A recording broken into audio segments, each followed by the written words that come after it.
My brothers and sisters, may the Lord be with you. A reading from the Holy Gospel according to Matthew.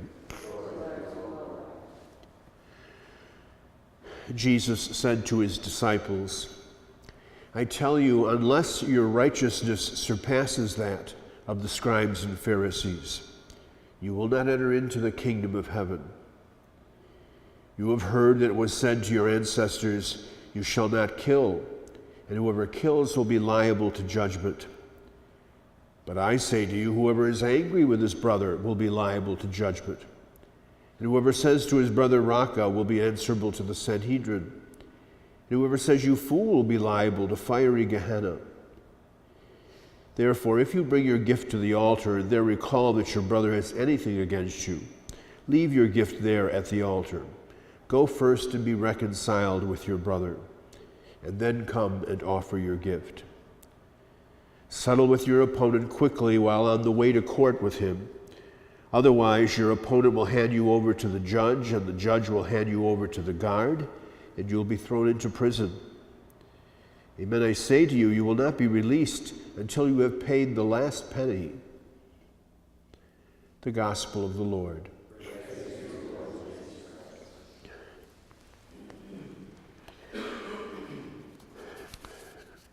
Matthew continues to present to us the raising of the bar on the part of Jesus with regard to what we should be doing and how we should be living our lives. And even though the foundation of it is very, very powerfully within the Old Testament tradition of the Mosaic Code, we find, especially from this point on in the telling of Matthew's account, that Jesus takes all of these commandments, the traditional 10 commandments, and suggests that there's far more involved in living them out than just doing the very blatant thing of perhaps killing someone or possessing someone else's property.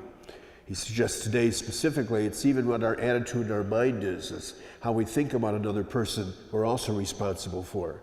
He goes so far as to say that you have anything against your brother or sister and you're going to be coming to the altar, leave the altar, settle that first, and then come back to worship.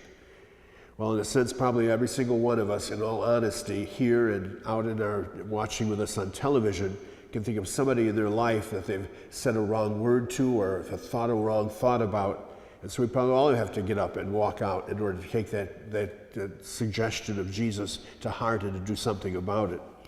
And of course, at first glance, precisely because of that, it's very difficult to do. And yet, we have to keep reminding ourselves, all we're being asked to do is to show and reflect in our own lives what God in turn has already shown and reflected in us. The reconciliation that's come through God in Jesus Christ through salvation of the cross has been, for all of us, a freeing of the slavery of sin that we had, a freeing of that burden that we carried with us as a result of the failures of our great ancestors, Adam and Eve, and being true to what the message had been. Reconciliation can only come about when we're willing to be open to it. And so we have to perhaps remind ourselves, first of all today, and in Thanksgiving, that God has indeed reconciled every single one of us. He took the move, did it himself without even asking for it. We had no right to it, as over and over again St. Paul suggests to us. And if it said thank you for that, we perhaps pray for the grace to look with a better light on some of those people in our lives that we have issues with, be it business associates or relatives or neighbors, or even something within our own self that needs to still be healed and reconciled.